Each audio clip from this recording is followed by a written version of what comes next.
Bueno, buenas noches. Muchas gracias nuevamente por estar asistiendo a este importante curso, a este importante proceso académico que llevamos adelante. Te saluda Patricio Benalcázar Alarcón, integrante de la Asociación Internacional de Juristas por el Sahara Occidental y del Consejo de Cátedra de este importante evento académico. Antes de iniciar este cuarto módulo, quisiera reiterar a ustedes algunas recomendaciones necesarias para el curso, ¿no? Lo primero, les pedimos amablemente se apaguen sus micrófonos y usen la cámara exclusivamente al inicio del módulo. Luego, al inicio del segundo segmento y finalmente a la finalización de este módulo también. Una segunda cuestión que les solicitamos, las personas responsables del control de asistencia efectuarán las capturas de pantalla pertinentes con fines de registro. Hacia las 20 horas aproximadamente se incluirá en el chat de este Zoom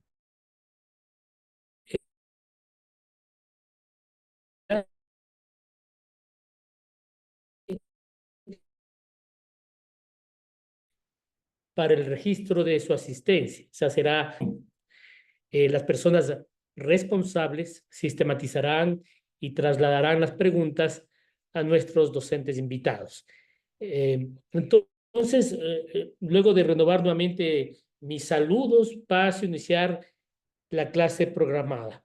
En ese sentido, en nombre de la Universidad de Tifariti, del Ministerio de Educación, Enseñanza y Formación Profesional de la República Árabe Saharaui Democrática, de la Fundación Colombiana de Amistad con el pueblo saharaui, de la Asociación Ecuatoriana de Amistad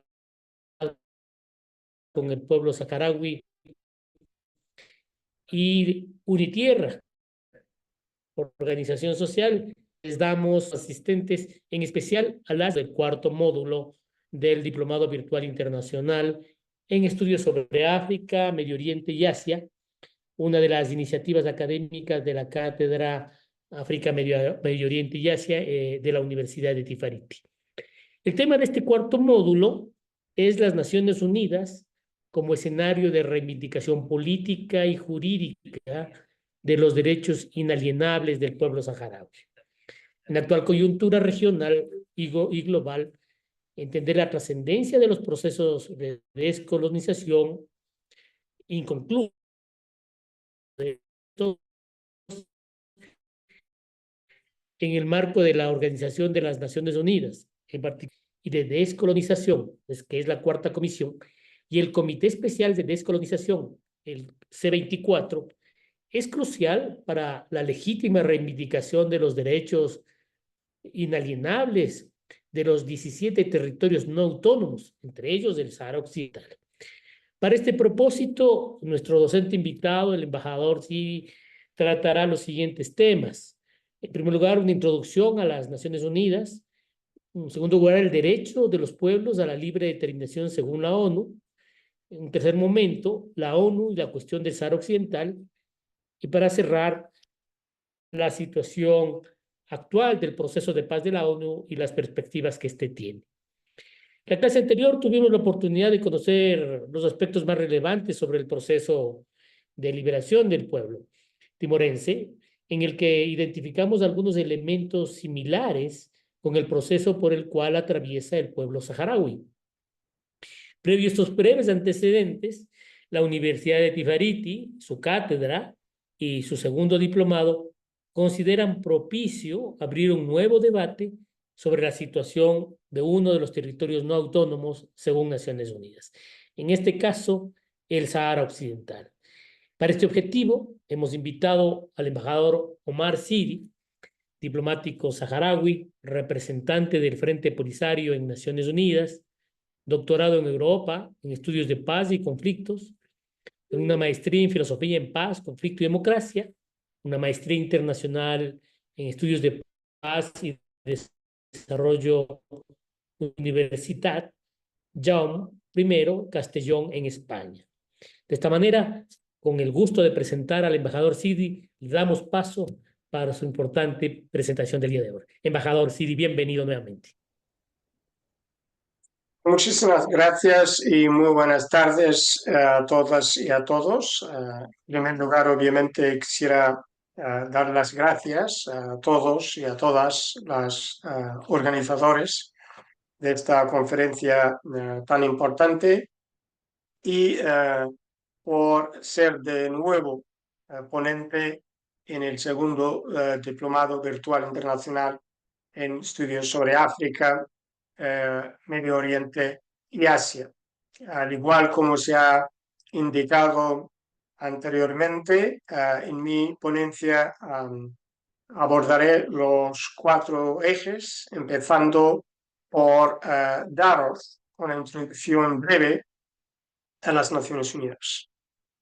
Obviamente, como la conocemos, la Organización de las Naciones Unidas fue ideada y creada en plena Guerra Mundial, la Segunda Guerra Mundial, como se sabe, estalló en el año 1939, cuando la Alemania nazi invadió a Polonia, llevando 6 años de guerra sangriente, principalmente en Europa, pero en otras partes del mundo.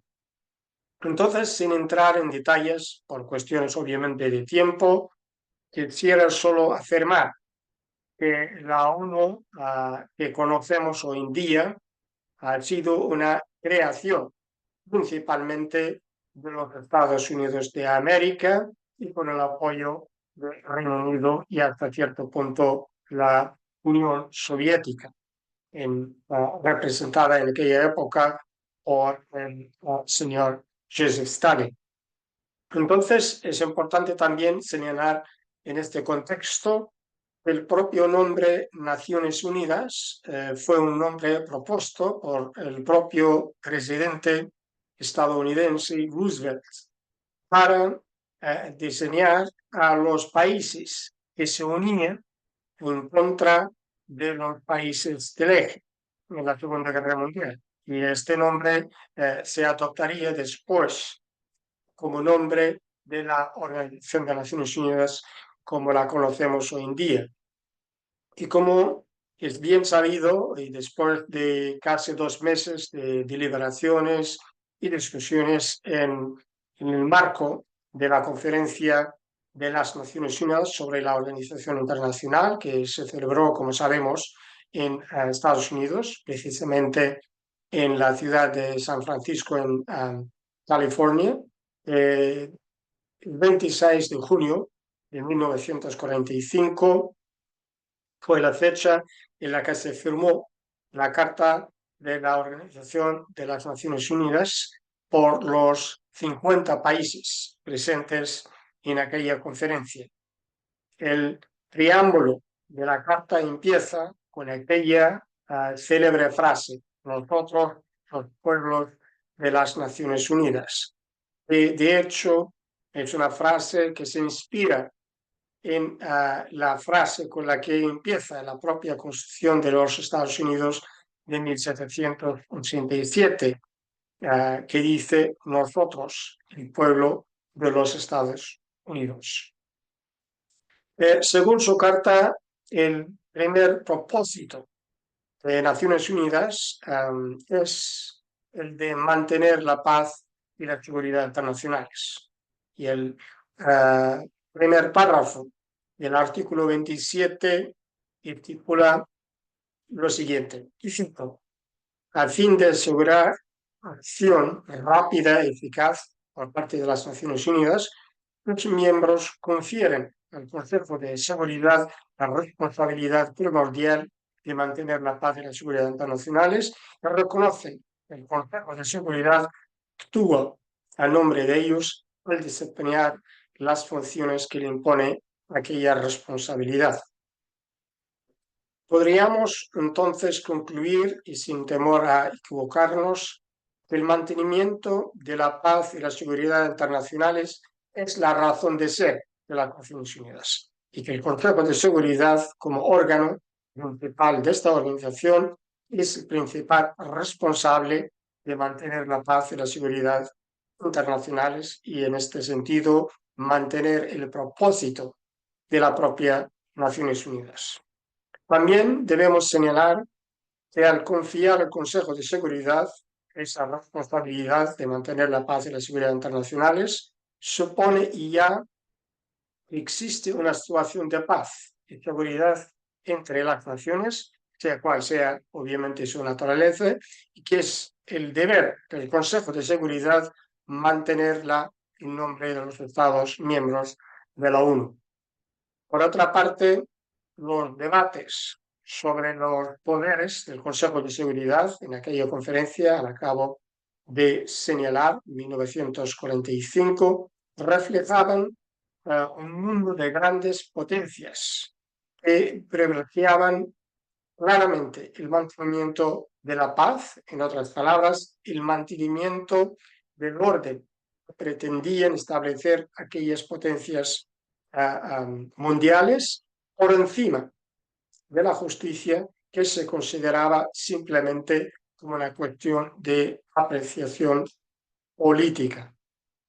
Es también importante subrayar que, a diferencia de lo que piensa mucha gente, la palabra veto no aparece en la Carta de la ONU, y la única fuente de este poder se recoge en el artículo 27, que estipula, y cito: las decisiones del Consejo de Seguridad sobre todas las demás cuestiones, o sea, cuestiones que no son de procedimiento, serán tomadas por el voto afirmativo de 9 miembros, incluso los votos afirmativos de todos los miembros permanentes. Fin de cita.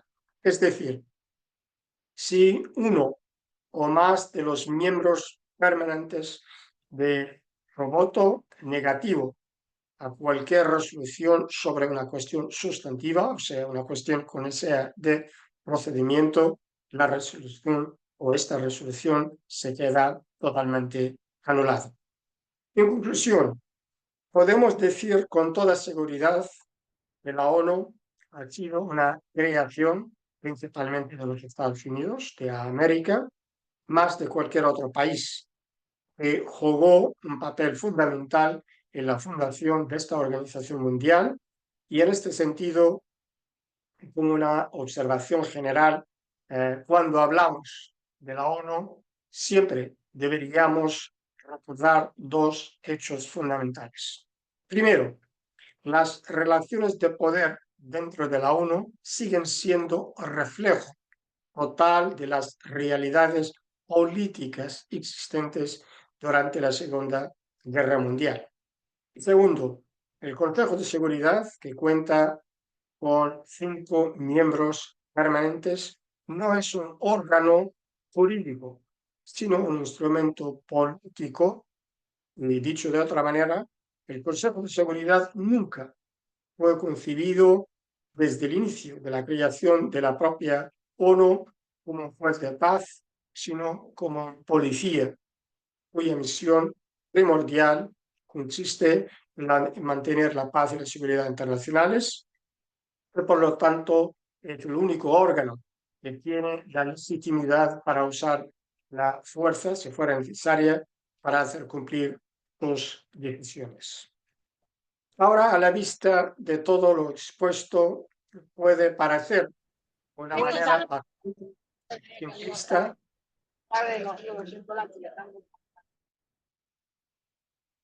¿verdad?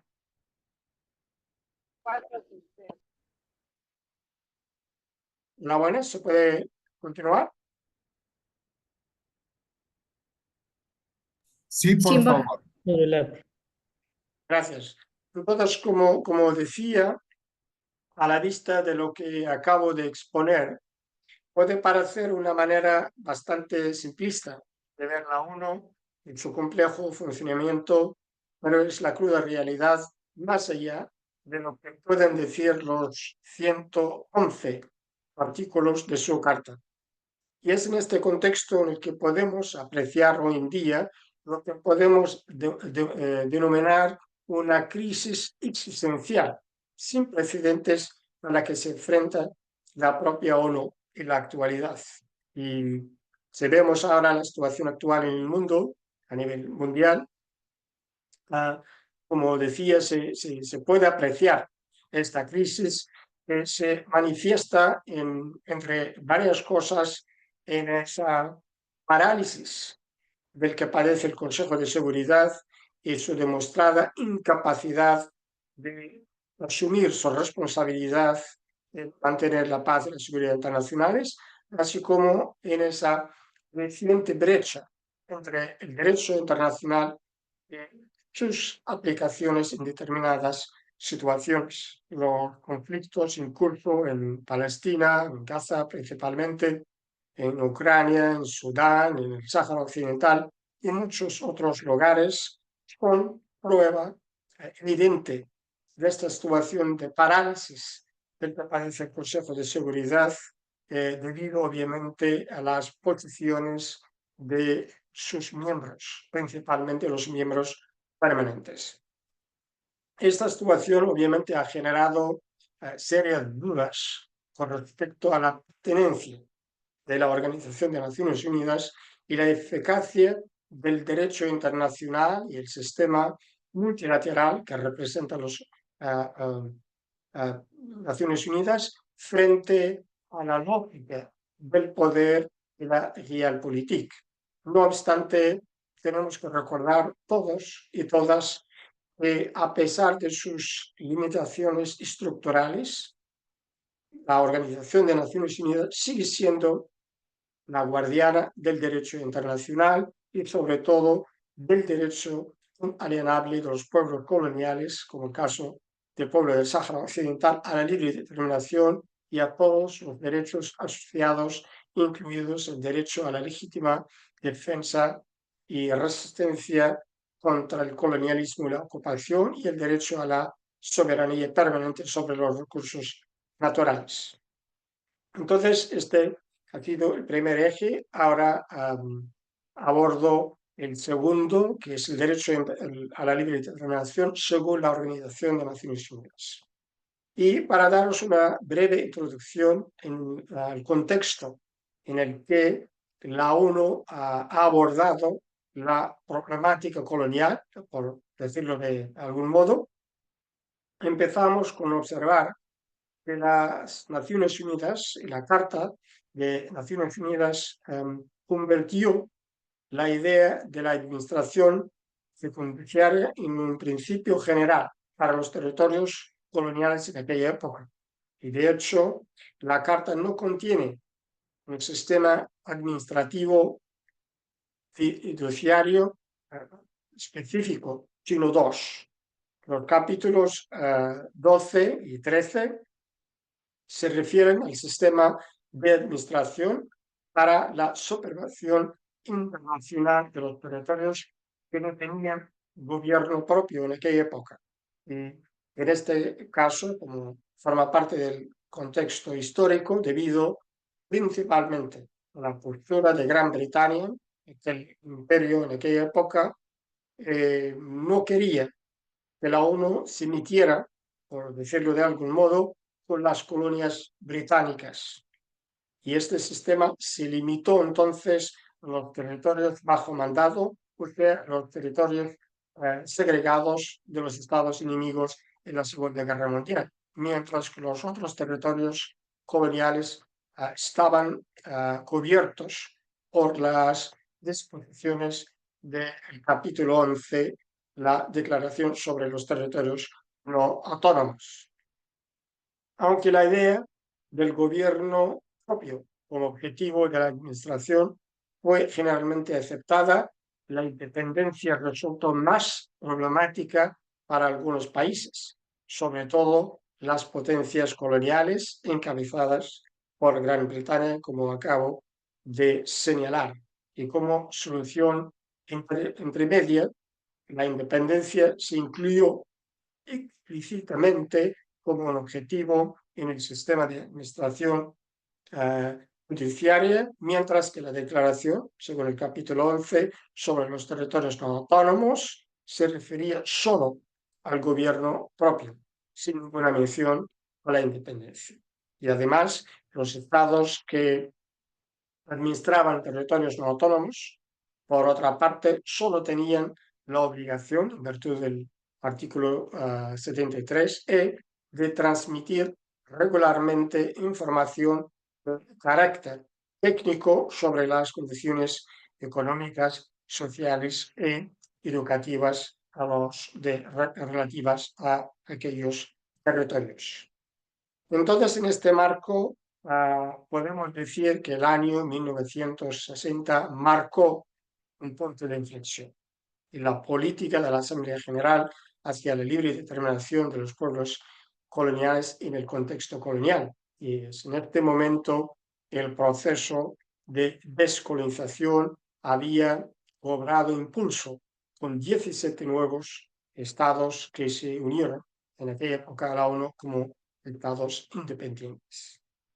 El 23 de septiembre de 1960, el mandatario soviético Nikita Khrushchev presentó a la Asamblea General un proyecto de declaración sobre la concepción de la independencia de los países y pueblos coloniales.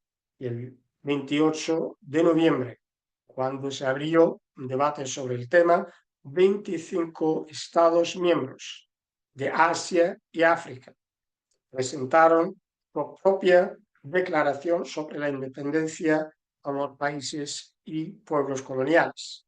Y este proyecto se basó en las resoluciones de la Conferencia Afroasiática, la famosa de Bandung, en 1955, y la primera y segunda Conferencia de los Estados Africanos, celebrada en Accra, en Addis Ababa, en 1958 y junio de 1960. El 14 de diciembre, que por cierto será la próxima semana la que vamos a celebrar este aniversario, la declaración sobre la concesión de la independencia a los países y pueblos coloniales, la famosa resolución 1514 de la Asamblea General, fue aprobada sin cambios por 89 votos a favor, pero en contra y 9 abstenciones. Esos países que se estuvieron fueron Portugal, todos esos países eran colonias, potencias coloniales. Portugal, España, Sudáfrica, Reino Unido, Estados Unidos, Australia, Bélgica, la República Dominicana y, por supuesto, Francia. Esa declaración de la Constitución de la Independencia de los países y pueblos coloniales ha sido llamada la Carta Magna de la descolonización y es un documento histórico.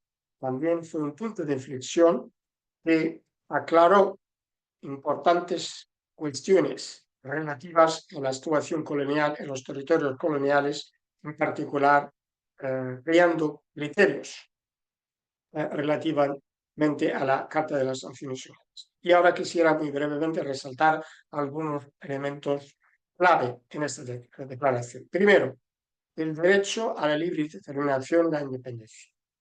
Como su título sugiere, la resolución 1514 de la Asamblea General se refería esencialmente a la independencia de los países y pueblos coloniales. Y la base de esta independencia es obviamente el derecho a la libre determinación que afirma la declaración al proclamar que, y cito, todos los pueblos tienen derecho a la libre determinación, fin de cita, interpretada fundamentalmente como derecho a la independencia en el contexto colonial. Y como ha señalado antes, esta declaración fue también producto de una transformación política que llevó al cambio de la composición de la propia Organización de Naciones Unidas con la admisión, como he dicho antes, de 17 nuevos estados independientes. Esta nueva composición y perspectiva también dieron lugar a un cambio en la noción de la libre determinación, con un mayor énfasis en su realización inmediata. Esto se refleja en particular en el principio 3, que rechazaba esa lógica básica de la administración fiduciaria y la justificación que daban las potencias coloniales en aquella época, los artículos 73, cuando dice, y cito, la falta de preparación en el orden político, económico y social o educativo no deberá servir nunca pretexto para retrasar la independencia. Segundo, el concepto de la integridad territorial. Recordemos el principio número 6 de la Declaración que establece que, y cito, todo intento encaminado a quebrantar total o parcialmente la unidad territorial y la integridad territorial de un país es incompatible con los propósitos y principios de la Carta de las Naciones Unidas. Pero, ¿qué era un país en este contexto? Era una colonia, un estado, una nación, y la verdad es que hay al menos 3 interpretaciones según los Estados miembros. Algunos estados, por ejemplo, interpretaron el principio como una protección de la integridad de una colonia, sobre todo porque el título de la propia declaración se refiere a países coloniales. Esto también se ve respaldado por el principio número 4. Se refiere al respeto de la integridad del territorio nacional de los pueblos dependientes. Los estados árabes, por ejemplo, en este contexto, citaron a Palestina como ejemplo de la injusticia o la injusta resolución de partición de este territorio tras la resolución de 181 de 1947. Otros argumentaron que defendía la integridad de un Estado. Esto correspondía al principio número 7, que exigía la no injerencia en los asuntos internos de los Estados y el respeto de los derechos soberanos y la integridad territorial de los pueblos.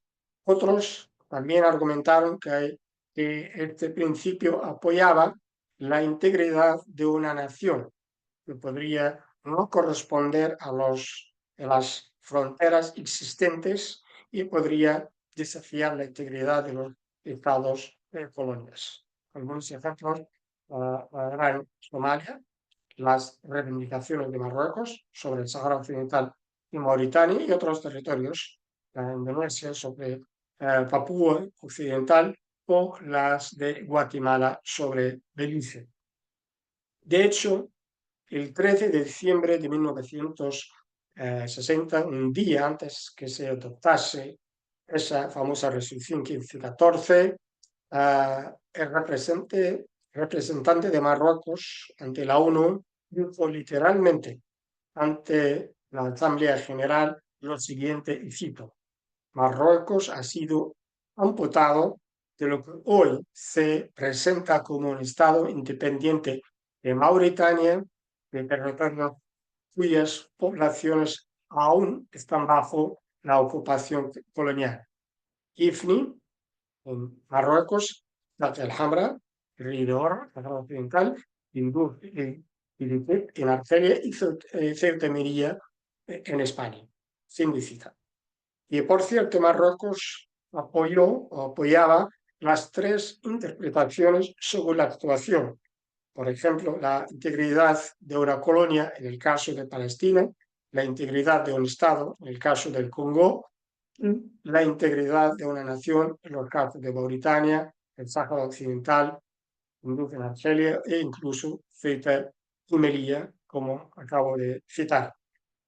Y podemos afirmar entonces como una conclusión que la declaración sobre la concesión de la independencia a los países y pueblos coloniales ha sido un hito en la historia política de la descolonización a nivel mundial, en lo que se refiere especialmente al derecho a la libre determinación y a la independencia de los países y pueblos coloniales. Termino con un concepto clave en este contexto, que es el de territorio no autónomo.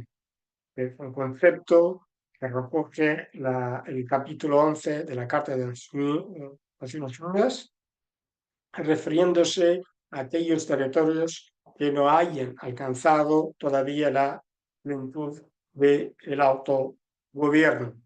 Y en este contexto sabemos que dos potencias coloniales europeas, Portugal y España, se oponían en aquella época a reconocer que tenían colonias y lo que llamaban ellos provincias de ultramar, lo que obligó a los Estados miembros, y después de la adopción de la resolución 1514, a adoptar la resolución 1541, que especificaba los criterios según los cuales las potencias coloniales tienen que reconocer la existencia de unos territorios que no formaban parte de aquellos países.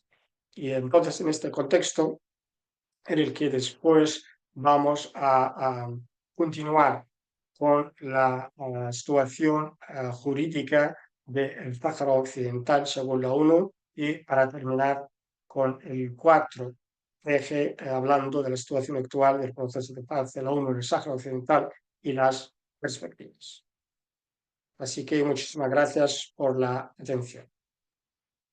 Muchas gracias a usted, embajador Sirio Omar. Ha sido muy clarita su intervención. Nos da un baño de información y conocimiento sobre esto de las Naciones Unidas como el escenario de reivindicación política y jurídica de los derechos inalienables del pueblo saharaui.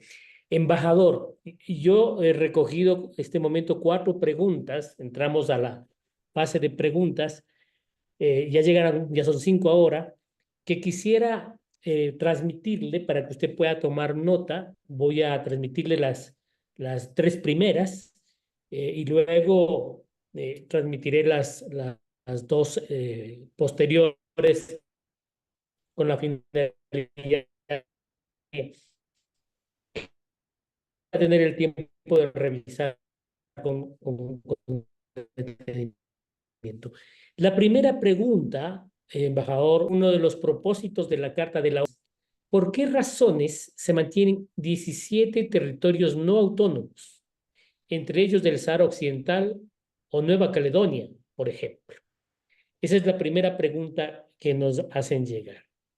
La segunda pregunta: un referéndum de autodeterminación sería una de las formas para garantizar el derecho a la libre determinación. Si es así, ¿por qué razones no se aplican referéndums de autodeterminación a los 17 territorios no autónomos? Ese es el bloque de la segunda pregunta. Y la tercera pregunta: ¿cómo califica usted el papel de Naciones Unidas en el conflicto del Sahara Occidental? Quizás le voy a mandar las otras 2 preguntas porque están vinculadas, embajador. La cuarta: ¿considera que el organismo, las Naciones Unidas, realmente busca una solución al conflicto? Y la quinta pregunta: ¿cuáles considera son los elementos o características actuales que impiden que las Naciones Unidas realicen el referéndum de independencia? Estas son las 5 preguntas, embajador. Le consulto si por razones, digamos, de internet le llegó las preguntas con claridad, o hay alguna Sí, que sí, sí. necesite volverla a revisar. Me han llegado muy bien, gracias. Embajador, es todo Um, suyo. Nuevamente el auditorio. Gracias. Muy brevemente, con respecto a la primera pregunta sobre por qué todavía hay 17 territorios no autónomos, según la ONU. Pues el gran problema en este contexto son las potencias coloniales. Hoy en día tenemos a 5 potencias administradoras: Estados Unidos, Reino Unido, Francia y Nueva Zelanda, en caso y Estados Unidos. con las potencias administradoras y a pesar de las repetidas llamadas y llamamientos por parte de la ONU para que estas potencias pongan en marcha un proceso hacia la descolonización, todavía seguimos con esta actuación. En el caso del Sáhara Occidental, lamentablemente, el Sáhara Occidental no tiene hoy en día ninguna potencia administradora de facto, aunque la tenga en el caso de España como una potencia administradora de jure.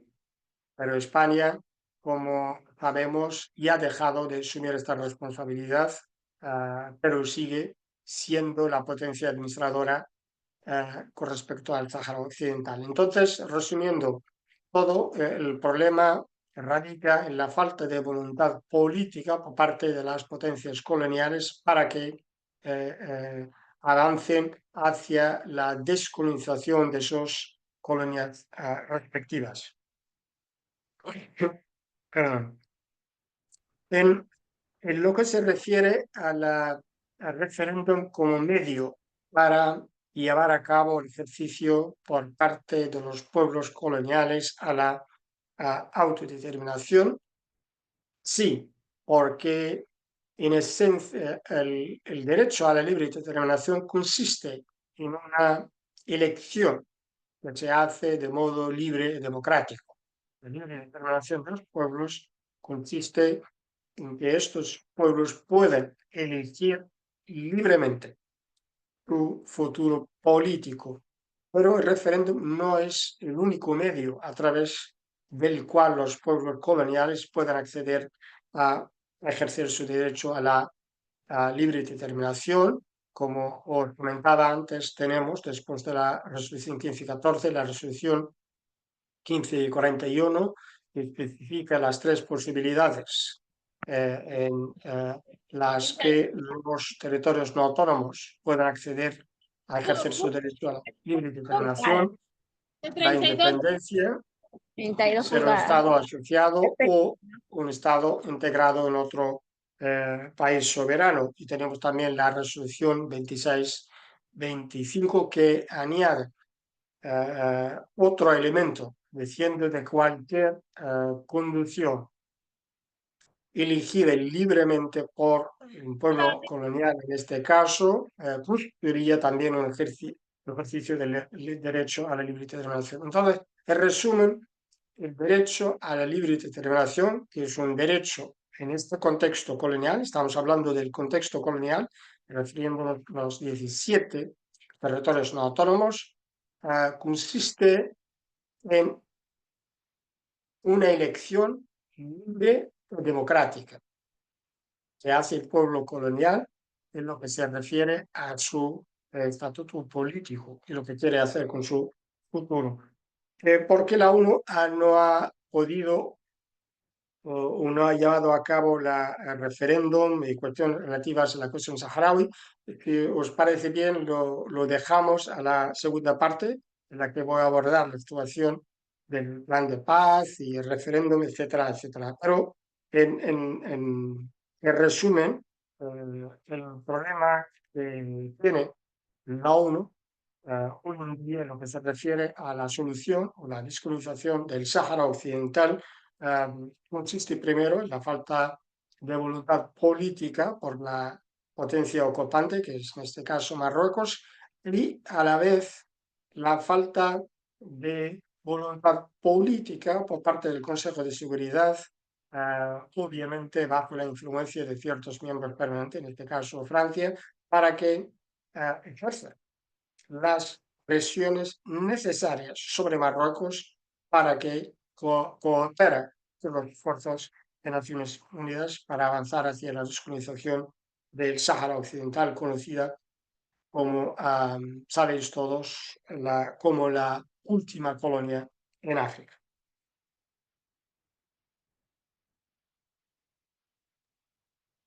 Muchas gracias, embajador. Espero que las preguntas, los colegas que lo hicieron lo hayan tomado nota. Ha sido muy clara la exposición y creo que tiene todos los elementos con la finalidad de entender el marco, ¿no es cierto?, que estábamos queriendo desarrollar en el rol de las Naciones Unidas y en esta lucha del pueblo saharaui. Hoy nos vamos a dar unos 5 minutos de receso para poder ingresar a un segundo segmento, nuevamente con el embajador, con la finalidad de trabajar la segunda parte con ustedes. Así que en 5 minutos nos volvemos a conectar, no se vayan, que ya empezamos.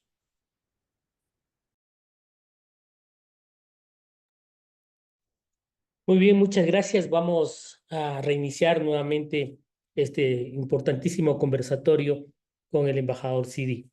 Solo recordarles que en esta última parte el embajador abordó los temas relativos a los territorios coloniales, el tema de los 17 territorios no autónomos, hizo referencia al tema del referéndum de autodeterminación como una forma para garantizar el derecho a la libre determinación.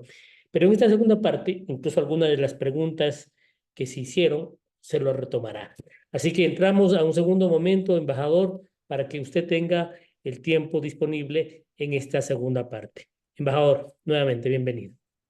Muchísimas gracias y gracias a todos y todas. Entonces, en este apartado vamos a hablar de la cuestión del Sáhara Occidental a nivel de Naciones Unidas y luego la situación actual del proceso de paz liderado por la ONU en el Sáhara Occidental y las perspectivas. Empezamos afirmando de que desde que Naciones Unidas incluyó al territorio del Sáhara Occidental, el entonces Sáhara español.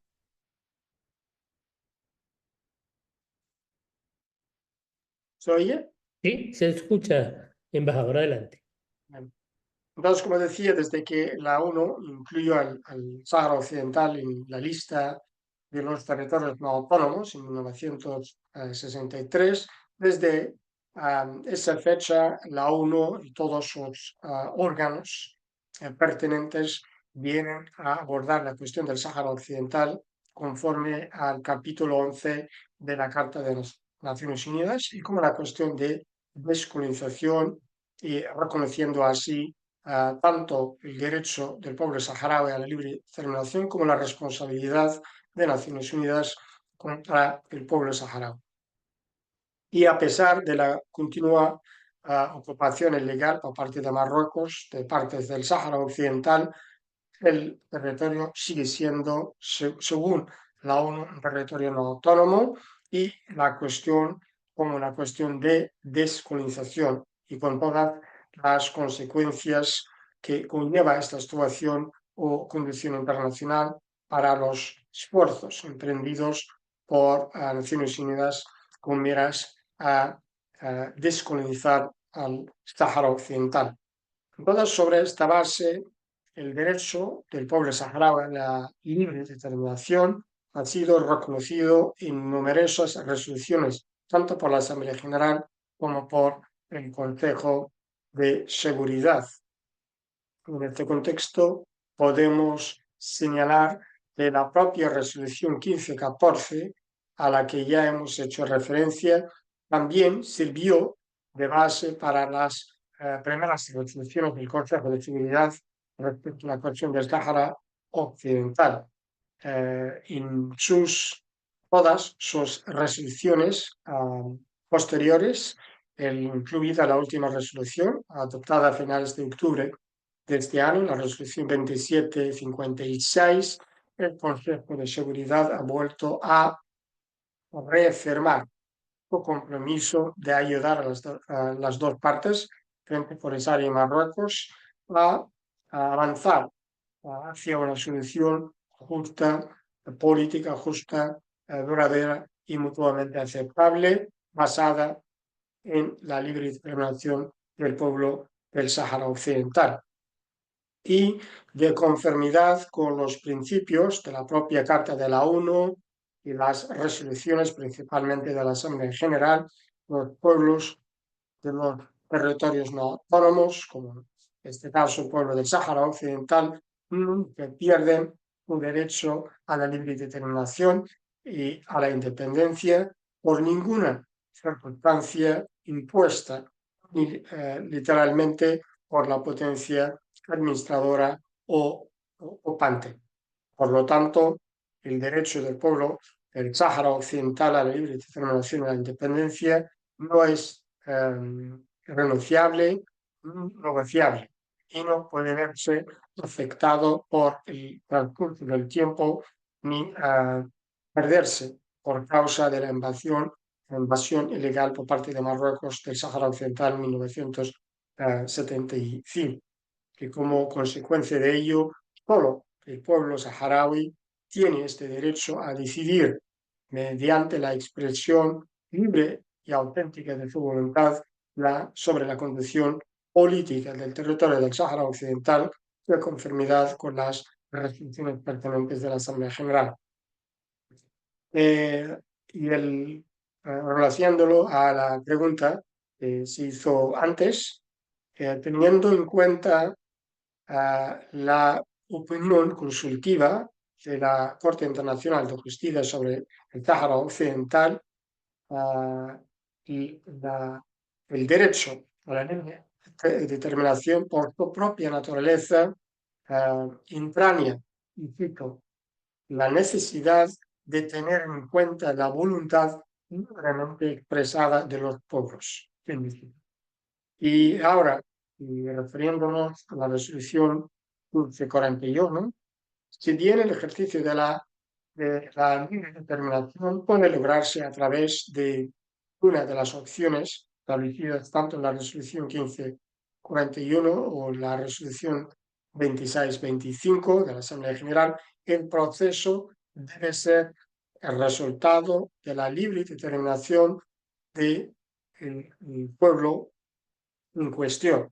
Y por lo tanto, y como he dicho antes, la esencia del derecho a la libre determinación es la libre elección.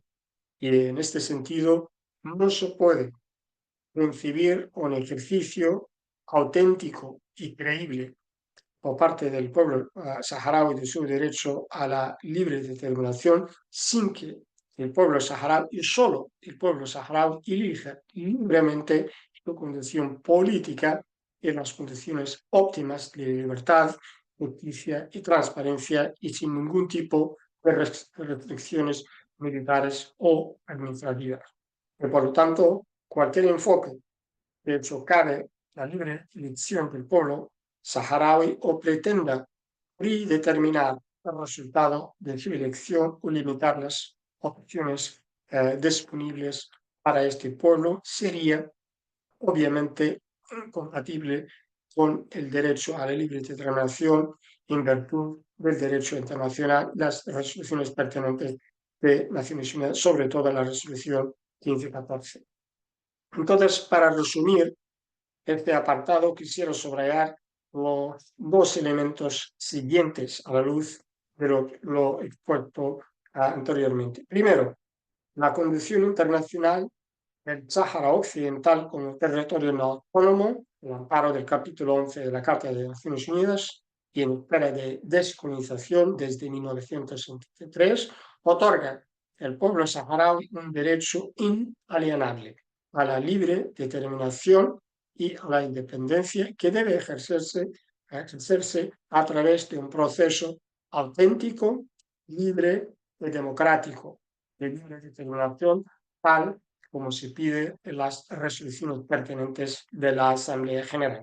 Segundo, de conformidad con la letra y el espíritu de la resolución 1514 sobre la declaración sobre la concesión de la independencia a los pueblos y a los países pueblos coloniales, el proceso de libre determinación para el pueblo saharaui debe basarse en la opción de la independencia, que desde el principio siempre ha sido la reivindicación del pueblo saharaui bajo el liderazgo del Frente Polisario y cementada por décadas de resistencia al colonialismo y a la ocupación, y que culminó con la consolidación del Estado saharaui, la República Árabe Saharaui Democrática, como realidad nacional, regional e internacional irreversible. Entonces, esto lo que se refiere a la condición internacional del Sáhara Occidental según Naciones Unidas. Ahora termino con el último apartado sobre la situación actual del proceso de paz liderado por las Naciones Unidas del Sáhara Occidental y las perspectivas. Empezamos con recordar que después de 16 años de guerra, como consecuencia de la invasión marroquí del Sáhara Occidental en 1975, las dos partes en conflicto, el Frente Polisario y Marruecos, acordaron el plan de paz que fue propuesto conjuntamente por Naciones Unidas y la Organización de la Unidad Africana y que fue aprobado por el Consejo de Seguridad en 1991. Este plan preveía un alto el fuego y la celebración de un referéndum en el que el pueblo del Sáhara Occidental, en ejercicio de su derecho a la libre determinación, escogería entre la independencia y la integración con Marruecos. Ese fue entonces el plan aceptado oficialmente por ambas partes y respaldado por el Consejo de Seguridad en numerosas resoluciones. Así, en este contexto, el 29 de abril de 1991, el Consejo de Seguridad, y bajo su autoridad, estableció la misión de Naciones Unidas para el referéndum del Sáhara Occidental, conocida como la MINURSO, como una operación de paz encargada primero de supervisar el alto el fuego, que entró en vigor el 6 de septiembre de 1991, y luego celebrar el referéndum. Sin embargo, y durante casi 30 años, la MINURSO no ha podido cumplir su mandado debido principalmente a que Marruecos, y por temor a perder el referéndum, no ha cumplido con sus compromisos en virtud del plan de paz. Y lo que empeora hoy en día la situación sobre el terreno es que este alto el fuego de 1991, que servía para mantener el statu quo durante casi 3 décadas, colapsó en noviembre de 2020 por causa de la violación por parte de Marruecos de este acuerdo, lo que provocó la reanudación de las hostilidades entre las dos partes. Mientras tanto, Marruecos persiste en intentar crear más hechos coloniales sobre el terreno, con el fin, obviamente, de consolidar su ocupación y anexión ilegal del territorio del Sáhara Occidental. No sigue negándose de mostrar, de cooperar con la ONU o mostrar alguna voluntad política para avanzar hacia una solución pacífica, y lo que busca Marruecos hoy en día, de hecho, no es la solución del conflicto, sino para él la opción más preferible es la falta de ninguna solución, porque lo que pretende es legitimar su ocupación ilegal del Sáhara Occidental.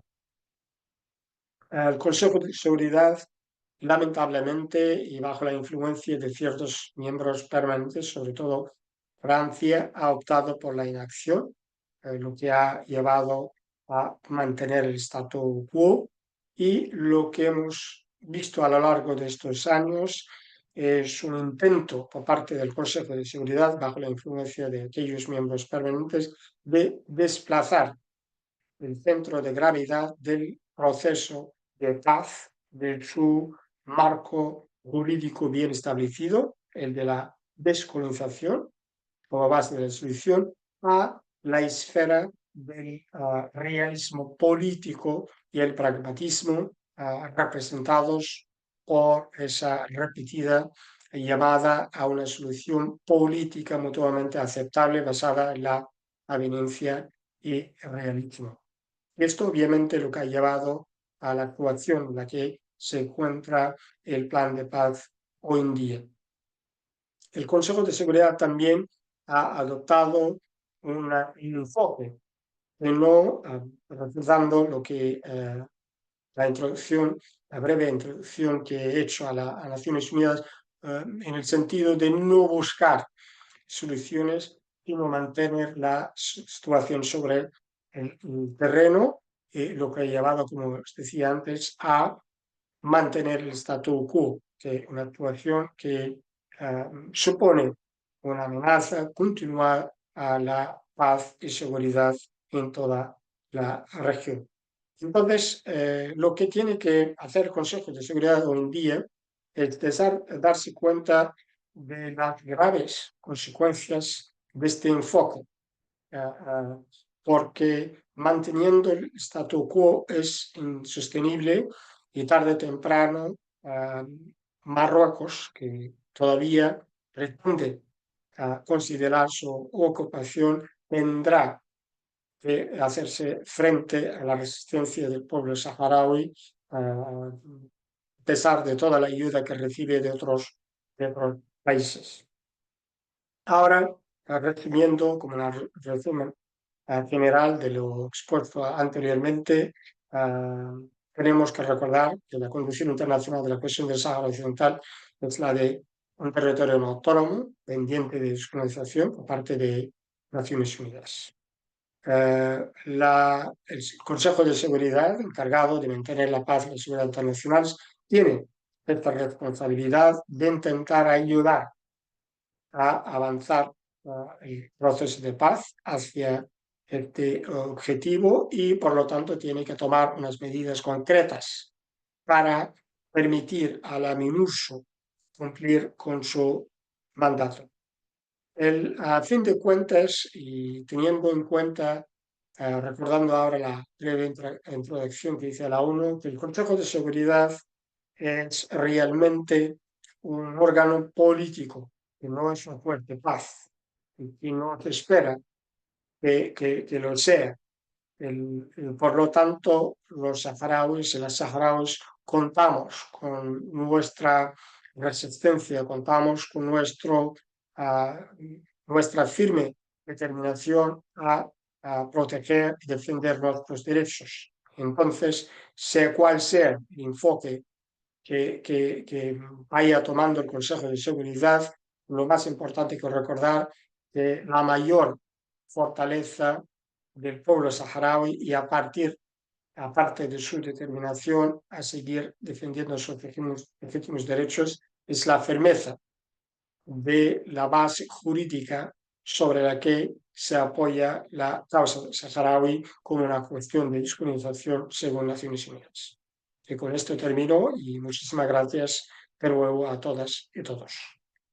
Muchas gracias, embajador.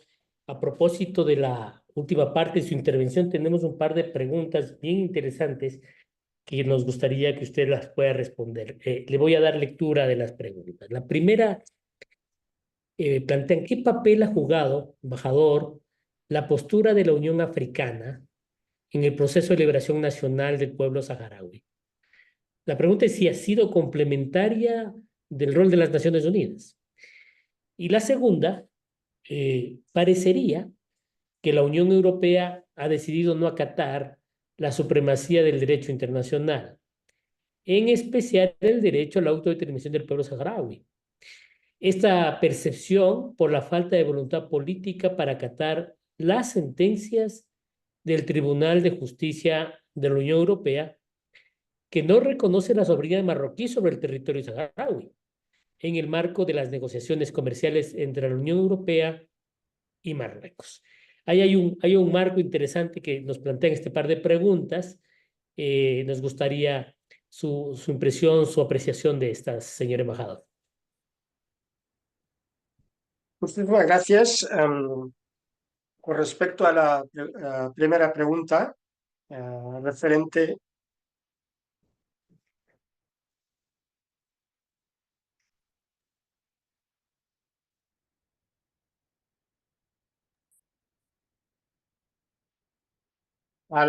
el papel de la Unión Africana, como os decía antes, el plan de paz que tenemos hoy en día fue resultado de un trabajo conjunto entre Naciones Unidas y la entonces Organización de la Unidad Africana. Y por lo tanto, África y su organización continental han sido siempre parte integrante de los procesos y los esfuerzos internacionales encaminados a llevar a cabo la descolonización del Sahara Occidental. Pero lo que tenemos hoy en día es una situación, y no solamente tiene que ver con el Sáhara Occidental, sino una situación internacional en la que Naciones Unidas, o sobre todo el Consejo de Seguridad, que es el único órgano con competencia en cuestiones relativas a la paz y seguridad internacional, es el que lidera los esfuerzos en este marco. Y entonces el proceso que tenemos hoy en día es un proceso liderado por Naciones Unidas, representada en este caso por el Consejo de Seguridad, pero colabora con la Unión Africana y en este contexto podemos decir que lamentablemente la cuestión del Sáhara Occidental sigue siendo una excepción, porque el Consejo de Seguridad de la ONU colabora plenamente con el Consejo de Paz y Seguridad de la Unión Africana, teniendo en cuenta el hecho de que más del 70% de las cuestiones en el orden del día del Consejo de Seguridad son cuestiones africanas. Y a pesar de todo esto, el Consejo de Seguridad no ha querido, bajo la influencia de ciertos miembros, colaborar con la Unión Africana en este aspecto, en lo que se refiere a la solución del problema. Mientras tanto, la República Saharaui es un miembro fundador y de pleno derecho de la Unión Africana, participa muy activamente en las reuniones de esta organización, incluidas en las reuniones y conferencias con los socios internacionales de la Organización Africana.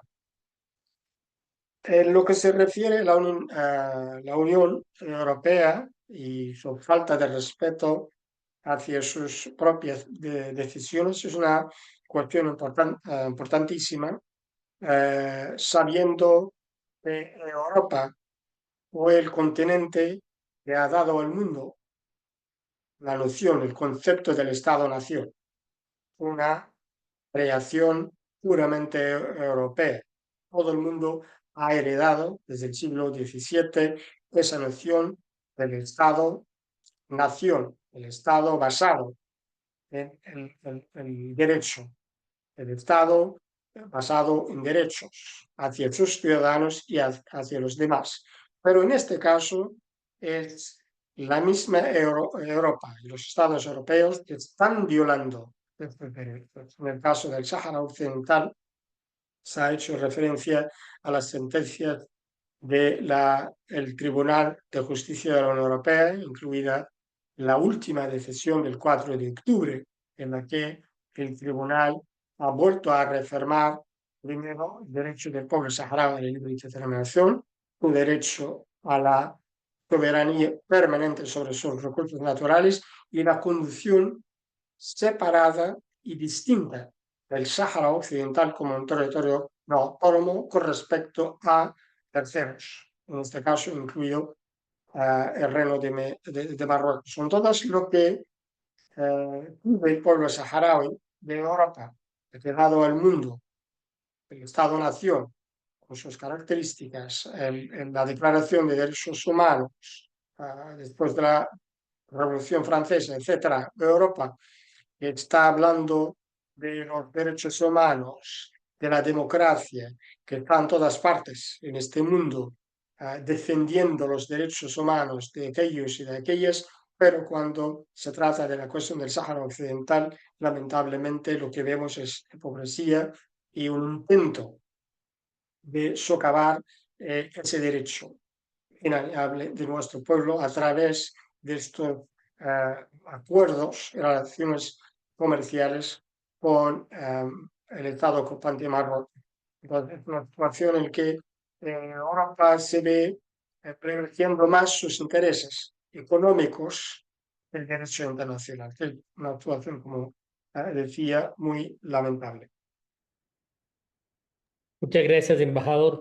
En este momento quisiéramos más bien, nos han pedido por interno que les abramos el micrófono a algunos colegas que están presentes más bien quisieran expresar, o sea, la solidaridad con la lucha del pueblo saharaui, con su venia, señor embajador, quisiéramos dar la palabra a un par de colegas que están ahora mismo.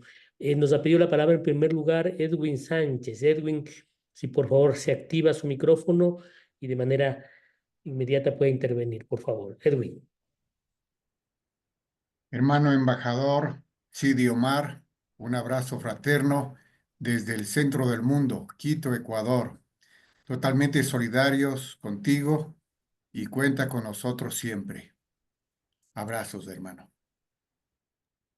Muchas gracias. Gracias, gracias, Edwin. Tiene la palabra Patricia Pérez. Por favor, Patricia.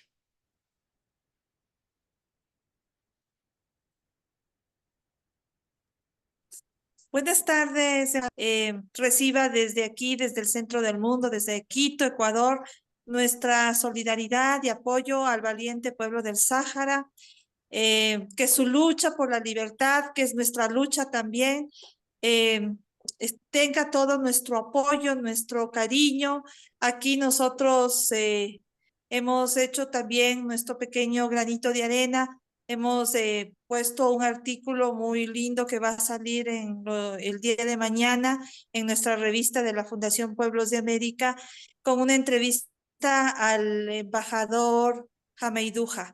Así que a través de este pequeño aporte que queremos hacer, le abrazamos, embajador, a usted y a todo el pueblo saharaui, que con sus nos motivemos también a ser parte de este deseo profundo que los pueblos en un momento tengan esta posibilidad de ser libres y tener derecho a vivir como así lo deseen. Nuestro abrazo fraterno y solidario a usted y a su pueblo, embajador Sidi. Muchísimas gracias. Agradecemos mucho, mucho. Muchas gracias, Patricia, también. Embajador, nos llegó una pregunta y no quisiera dejar pasar porque me parece que es bastante interesante. La pregunta dice lo siguiente, embajador. ¿Qué acción puede tomar el Frente Polisario en el marco del derecho internacional una vez que un acuerdo comercial entre un país y Marruecos, que incluye al Sahara Occidental, no es respetado? Ejemplo, la explotación de recursos como la pesca y los fosfatos por empresas de ciertas naciones como Estados Unidos, entre otros. Esa pregunta, espero que me lleguen otras, pero esta, señor embajador, por favor. Muchas gracias. Pues es un tema interesante. Sabemos todos que hay reglas y normas del derecho internacional que rigen las relaciones internacionales y hasta aquellas normas y resoluciones relativas a los intereses y los derechos de los pueblos coloniales y de los territorios no autónomos, como comentaba antes. Pero en este caso específico podemos hablar, por ejemplo, del contexto europeo, porque tenemos una serie de sentencias vinculantes para todos los estados europeos. Entonces, exactamente, ¿qué pasaría si diera el caso de que un Estado europeo entrase en un acuerdo con el Reino de Marruecos sobre el Sáhara Occidental? Obviamente, eso sí supondría un problema para ese país, con lo cual el Frente Polisario puede desplegar y usar todas las herramientas jurídicas a nuestro alcance, incluidas las sentencias del Tribunal de Justicia de la Unión Europea. En lo que se refiere a otros países, como decía, las reglas, las normas del derecho internacional son clarísimas en este contexto, pero lamentablemente, como hemos visto a lo largo de la historia moderna del mundo, hay aquellos países que no respetan ni siquiera las mínimas reglas del derecho internacional. Pero en todos casos, el Frente Polisario está muy decidido a defender por todos los medios legítimos los derechos y los intereses del pueblo saharaui, incluido su derecho a la soberanía permanente sobre sus recursos naturales. Embajador, a propósito de esta última respuesta, nos llega una pregunta que dice lo siguiente. Cuando el presidente Brahim Ghali dice que el pueblo saharaui va a utilizar todos los medios posibles y legítimos para alcanzar su independencia y soberanía, ¿a qué se refiere? ¿Qué alcances tiene esa afirmación? Pues como usted sabe, dice la pregunta, las Naciones Unidas reconocen el derecho a la resistencia, en especial a que los movimientos de liberación nacional hagan uso de acciones de fuerza. Ahí la pregunta, embajador. Totalmente, gracias. Empiezo donde exactamente acaba. Las resoluciones de Naciones Unidas reconocen a los pueblos coloniales su derecho a la resistencia, e incluso de modo muy explícito. En el caso del Sáhara Occidental, otros casos, el uso de la lucha armada para lograr su libertad e independencia. Lo tenemos muy claro, textualmente. La ONU ha reconocido el pueblo saharaui su derecho a usar la lucha armada como medio para lograr su libertad e independencia. Pero en el caso específico del Sáhara Occidental, quiero recordar y subrayar que el pueblo saharaui nunca ha usado la violencia contra nadie. El pueblo saharaui no cree en la violencia como medio, sino que ha sido víctima de la agresión por parte de Marruecos en el año 75, cuando invadió y ocupó nuestra tierra, y nuevamente el 13 de noviembre de 2020, cuando Marruecos violó el alto del fuego y atacó un grupo de civiles que estaban manifestándose contra la ocupación marroquí y el expolio de recursos naturales saharauis. Entonces, lo que hemos hecho como saharauis o como Frente Polisario ha sido siempre un acto de resistencia legítima. Entonces, cuando el presidente saharaui, el señor Brahim Ghali, habla, y todos hablamos en la misma voz, de usar todos los medios legítimos, sí, lo decimos usando la lucha armada, además de otros medios legítimos, para defenderlo como medio, no como fin en sí. Porque el pueblo saharaui, a lo largo de su historia, como os decía, ha sido siempre víctima de agresión por parte de Marruecos, y a pesar de todo, siempre hemos apostado por la paz, porque creemos firmemente en la paz.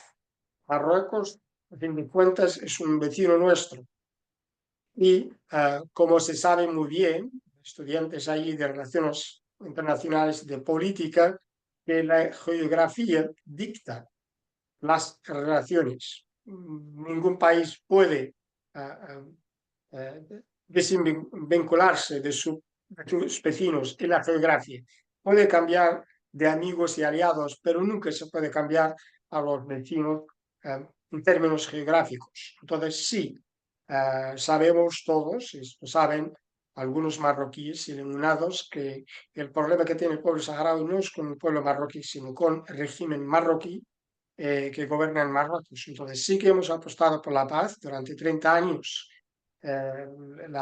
Todo el tiempo del alto del fuego, el pueblo saharaui ha respetado este alto del fuego. Entonces vuelvo a decir de que sí, seguimos apostando por la paz, pero una paz justa y duradera, pero al mismo tiempo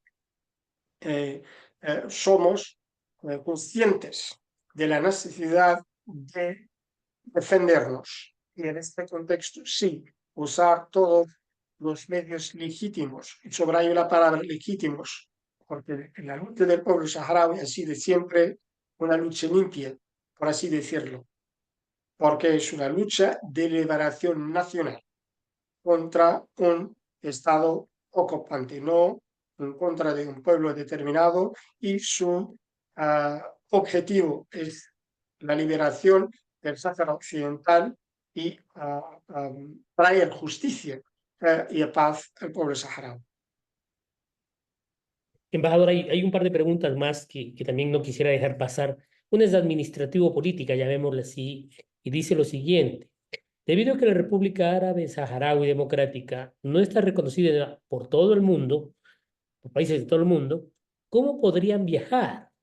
¿Con pasaporte marroquí, argelino o mauritano? Bueno, esa es la primera. Y la segunda, que es más política, desde el punto de vista político, ¿cómo entender la arremetida de Marruecos en América Latina para que ciertos países suspendan las relaciones diplomáticas con la República Árabe Saharaui Democrática? Usualmente se dice que Marruecos vende humo en América Latina. ¿Qué opina de esto, señor embajador? Ese par de preguntas, por favor. Muy bien. En cuanto a la primera pregunta, y acabo de afirmar, hablando del tema de la resistencia legítima, y en aquella resolución, varias resoluciones, pero esta resolución años 70, en la que la Asamblea General reconoce la legitimidad de la lucha de los pueblos coloniales, incluida la lucha del pueblo saharaui por su libertad, y llama a los Estados miembros a prestar todo tipo de ayuda moral y material al pueblo saharaui.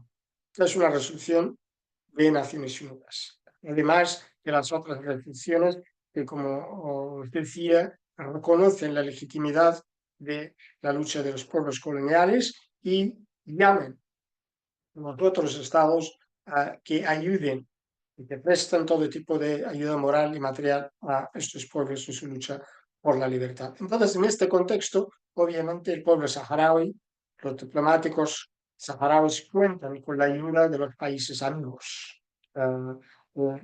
Y en este contexto incluida facilitar un viaje portando esos documentos. Obviamente no llevamos ningún documento marroquí, simplemente porque es el Estado ocupante, pero sí viajamos con pasaportes de países amigos. Es la misma actuación que tenían los hermanos y hermanas del Congreso Nacional Africano en aquella época, Fretilin o cualquier otro, otra organización o movimiento de liberación que contaba con la ayuda de otros países amigos. Entonces, en este sentido no tenemos ningún problema porque tenemos muchos amigos y amigas alrededor del mundo. Y muy específicamente, obviamente, en este contexto, en viajar a los estados con los de la República Saharaui tiene relaciones diplomáticas, no supone ningún problema porque reconocen el propio pasaporte de la República Saharaui. Solo cuando se trata de viajar a otros países que no reconocen la República Saharaui. ¿Qué está haciendo Marruecos en aquella zona del mundo, Latinoamérica? No voy a entrar en detalles, pero puedo resumirlo en tres elementos. El primero es el uso de la corrupción. Ningún gobierno latinoamericano ha cambiado su cultura respecto a la cuestión saharaui porque ha descubierto algo que nadie haya descubierto en lo que se refiere a su condición internacional.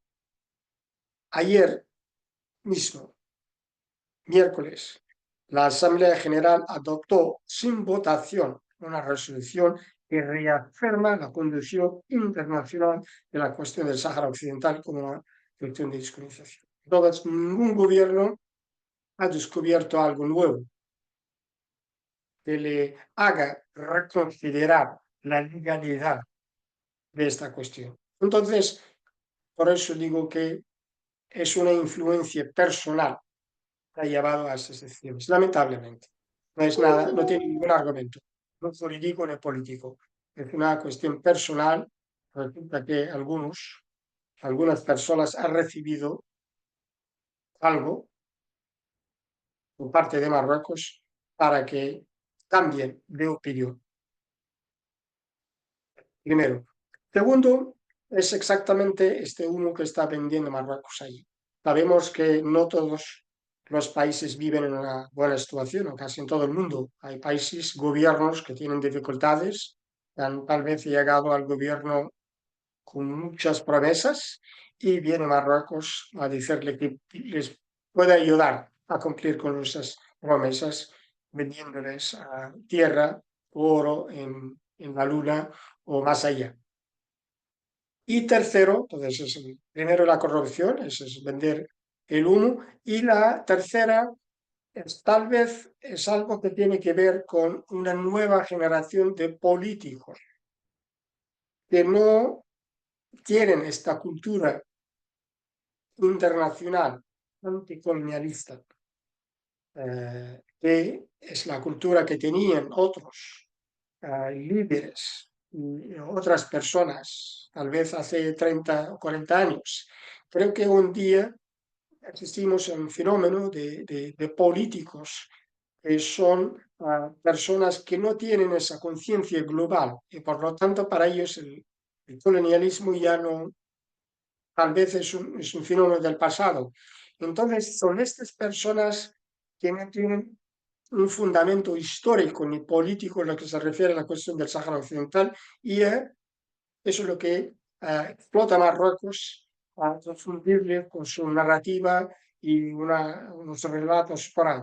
Y esto, la verdad, es lo que requiere y nos llama a todos y a todas para seguir con nuestras campañas de sensibilización, porque hay mucha gente, como os decía, los nuevos políticos jóvenes que no tienen ni idea de lo que está pasando en el mundo más allá de sus propias fronteras. Entonces, en resumen, sí, Marruecos está llevando a cabo una campaña agresiva en Latinoamérica, en otros lugares, pero contando como su primera herramienta la corrupción. Ya, supongo que ya habéis enterado del llamado Morocco Gate, ese escándalo, incluso a nivel de la Unión Europea, corrompiendo los parlamentarios europeos para que apoyen la causa o la postura marroquí, y a mucho menos. O sea, si ha llegado a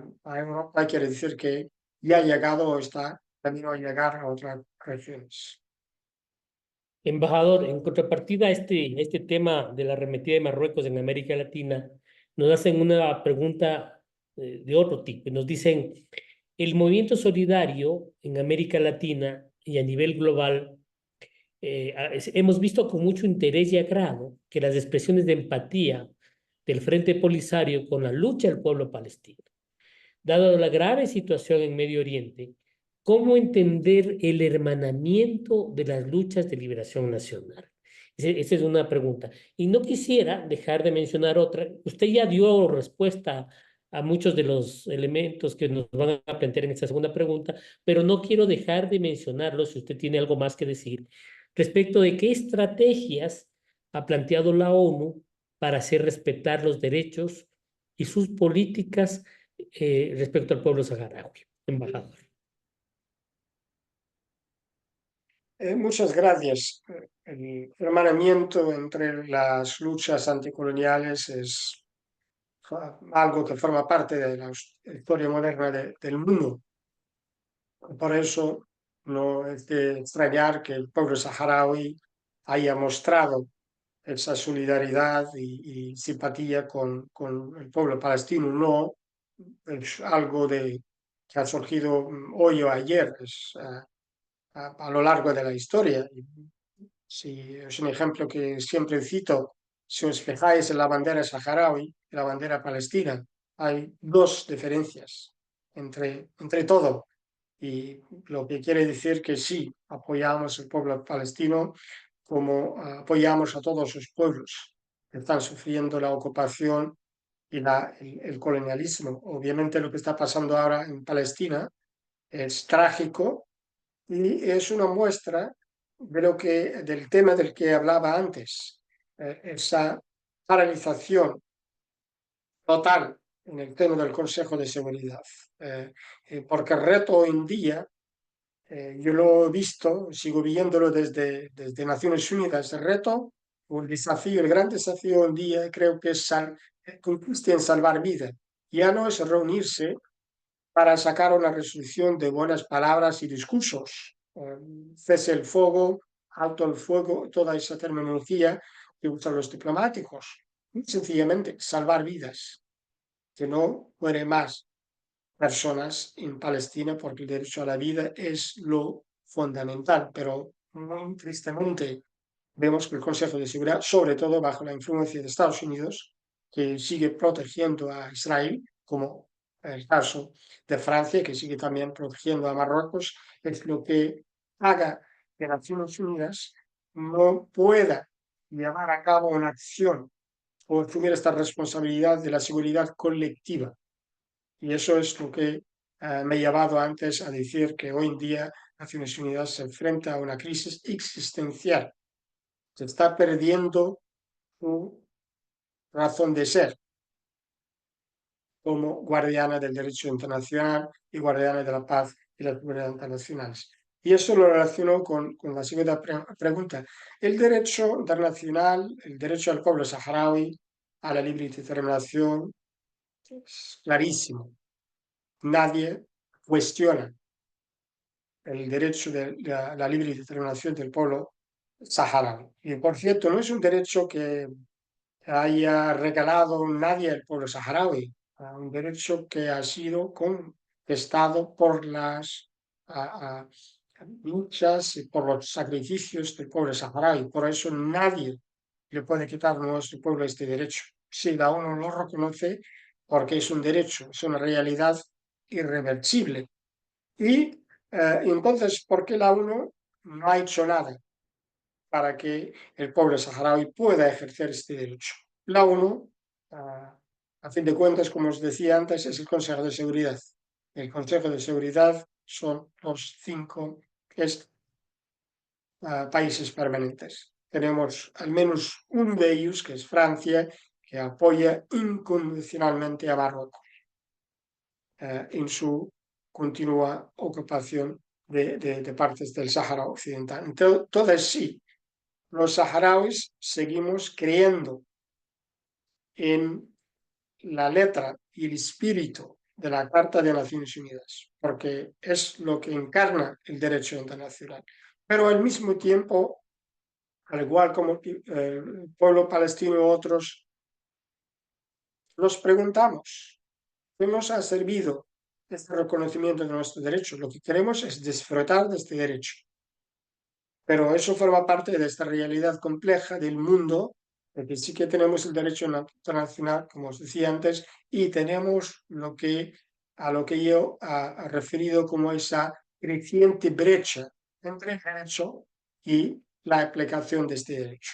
Y por eso he concluido de que sí, los saharauis somos conscientes de esta compleja situación mundial y por eso contamos con la voluntad de nuestro pueblo a seguir luchando y obviamente con el apoyo y la ayuda de los amigos y amigas y aliados como vosotras y vosotros alrededor del mundo, porque tarde o temprano, y esto es lo que ha demostrado la historia, los pueblos coloniales, la historia de América Latina, la historia de Asia y la historia de África, de los países vecinos, han luchado y han logrado su libertad.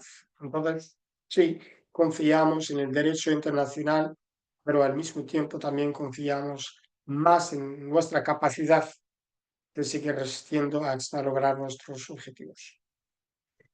Gracias, embajador. Vamos a dar paso a las últimas 3 intervenciones que sean puntuales, concretas. Le damos paso a Blanca Ortiz, que nos ha pedido la palabra. Por favor, Blanca.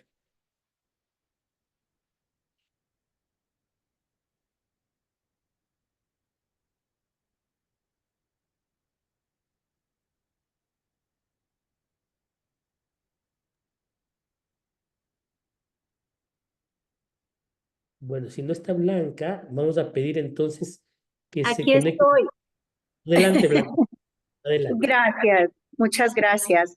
De mi parte, yo quiero expresar mi solidaridad con el pueblo saharaui, tanto desde mi organización, que es a nivel nacional de movilidad humana, igual como persona, y de ponernos a las órdenes cuando quieren hacer alguna algún documento que ustedes puedan hacer como cabildear con los demás países. Nosotros como organización podemos también ponernos en fila y apoyar, porque esto creo que es solidarizarse a carta cabal y también decirle al embajador Sidi cuánto como ustedes como diplomáticos han podido ir haciendo ese cabildeo con los países latinoamericanos y también con algunos países del mundo para que se pueda expresar en las Naciones Unidas y pueda haber un peso para que vaya transformándose, porque es un siglo XXI que ya no podemos estar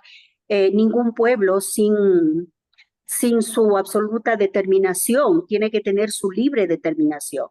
También agradecerle porque nos ha hecho conocer mucho de Saharaui. Muchas gracias. Muchas gracias. Gracias, Blanca. Víctor Argotti, por favor. Sí, muy buenas noches. ¿Se escucha? Adelante, Víctor. Perfecto. Primero, agradecer la exposición clara y oportuna, compañero embajador, muy oportuna precisamente por los bloqueos de información que hay. Las organizaciones sociales, por ejemplo, acá en el Ecuador, tienen que hacer un esfuerzo importante para poder enterarse, actualizarse con estas situaciones, como las del pueblo saharaui, el pueblo palestino, buscando medios alternativos. Ahí, de hecho, el reconocimiento al esfuerzo que es esta propia cátedra, este diplomado, ¿no? Expresar al mismo tiempo la solidaridad eh, desde los movimientos y organizaciones en los que puedo participar por la economía social y solidaria, por las reivindicaciones en el Ecuador con la causa del pueblo saharaui, que es la causa palestina, que finalmente son las causas del derecho a la autodeterminación que nos tocan tanto a los pueblos latinoamericanos. Y terminar pues señalando, más allá de la inconformidad, la indignación con la política exterior del actual gobierno que definitivamente no representa al pueblo ecuatoriano. Los pueblos estamos unidos, los pueblos somos solidarios, los pueblos somos fraternos y ustedes encuentran todo ese abrazo del pueblo ecuatoriano y de sus organizaciones. Muchas gracias. Muchas gracias. Gracias, Víctor. Y una grata intervención desde México, Ángel Calderón. Ángel, adelante, por favor. Sí, hola, buenas noches. Quisiera expresar Es un gusto conocer al embajador. Gracias a la cátedra por organizar esta reunión. Constantemente sigo su trabajo en las Naciones Unidas y también de su gobierno en los distintos medios de comunicación. Entonces, una muestra de solidaridad desde México es tratar de colocar el tema del Sáhara Occidental en la agenda de los medios de comunicación. Yo trato de escribir sobre ello. Y bueno, quería expresarle mis mejores deseos y fraternos saludos al pueblo saharaui, al Frente Polisario y a la República Saharaui, que el próximo año cumplen 50 años de existencia. Entonces, es un gusto conocerlo. Trataremos de seguir actualizándonos sobre su país y nuestros mejores deseos. Muchísimas gracias. Muchas gracias. Embajador, antes de cerrar, nos gustaría que usted nos plantee unas 3 ideas sustanciales que usted quisiera que nosotros las tengamos presentes en este proceso, no solo académico, sino social y político en el que emprendemos alrededor de la solidaridad con el pueblo saharaui. Pues de nuevo os doy las gracias a todas y a todos por el interés, pero también por la solidaridad y por estar siempre al lado del pueblo saharaui, al cual como lado del pueblo palestino y todos los pueblos oprimidos, porque es una lucha conjunta en contra de la injusticia y la opresión en el mundo. Resumiendo, ¿os acordáis cuando hablaba de Naciones Unidas? Decía que la carta de esta organización mundial por excelencia empieza con esta célebre frase: nosotros los pueblos. Por lo tanto, a pesar de lo que podamos ver en el mundo de hoy y esas contradicciones que observamos en la aplicación del derecho internacional, siempre tenemos que tener confianza en nosotros mismos y nosotras mismas como personas y como pueblos, porque es el poder del pueblo con el que contamos y es el poder de los pueblos que ha cambiado la historia humana. No ha sido nunca una historia de una persona, de un Estado, de una organización. Entonces, la fundación y el fundamento de nuestras actividades tiene siempre que ser esta creencia firme en nosotros mismos, como pueblos, no, como os decía, en organizaciones o en estados viendo lo que está pasando en el mundo. Entonces, con esta convicción, con esta creencia, los pueblos, el pueblo saharaui, igual como el pueblo palestino y otros pueblos oprimidos, necesita la ayuda de todas y todos. La ayuda puede venir en muchas formas, pero voy a resumir teniendo en cuenta la peculiaridad del caso saharaui, un caso que apenas se conoce más allá de los círculos de personas interesadas. Es la de llevar a cabo campañas de sensibilización. Es informar, actuar y seguir. Sí, nos hace ilusión estar presentes en las noticias de las grandes cadenas en el mundo, pero si no es el caso, sí, es estar presente en los corazones de aquellas personas que quieren hacer el bien en este mundo. Entonces, sí, hace falta seguir informando a la gente. Informar, actuar y seguir. Informamos, pedimos acciones concretas y seguimos, porque no es un trabajo de un día ni de un mes, de un año, es un trabajo que tiene que llevarse a cabo a lo largo. Entonces, allí, la fuente de nuestra fuerza no depende de los estados, depende de nosotros mismos. Y con esta fuerza podemos hacer diría yo, lo imposible, porque lo han hecho en América Latina en contra del colonialismo extranjero, lo han hecho en África en contra del colonialismo extranjero, lo han hecho en Asia, en todas partes. Y ningún país lo ha hecho solo, siempre contando con la ayuda de otros países, con otras personas. Entonces, resumiendo, viendo lo que está pasando en el mundo, solo centrándonos en el caso de Palestina, lo que sea, es una perspectiva que no deja buena impresión de cómo van las cosas en el mundo. Pero esta solo es una perspectiva entre muchas y la perspectiva que nos hace sentir optimistas sobre el futuro, no solamente del pueblo saharaui, diría yo, en este marco general de la humanidad, que siempre hay personas que quieren hacer el bien, personas que les indigna la existencia de la injusticia. Con estas personas, y no tengo ninguna duda que estoy hablando con ellas y con ellos, son las personas que pueden hacer y cambiar, producir el cambio positivo en este mundo. Entonces, seguimos contando con su ayuda y apoyo y todos y todas sí que podemos.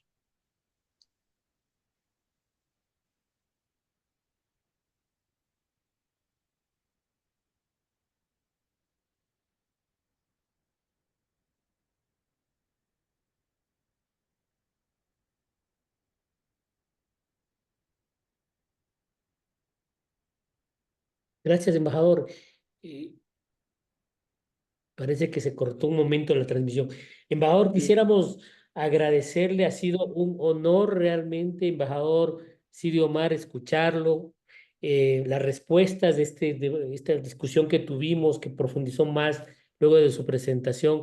La verdad que la gente creo va a irse muy contenta Quisiéramos pedirle algo más antes de ir cerrando, embajador, si usted nos puede compartir un par de lecturas para las y los estudiantes con el fin de transmitir a sus correos electrónicos que les sirva de base incluso para los trabajos que tienen que desarrollar aquí en la cátedra.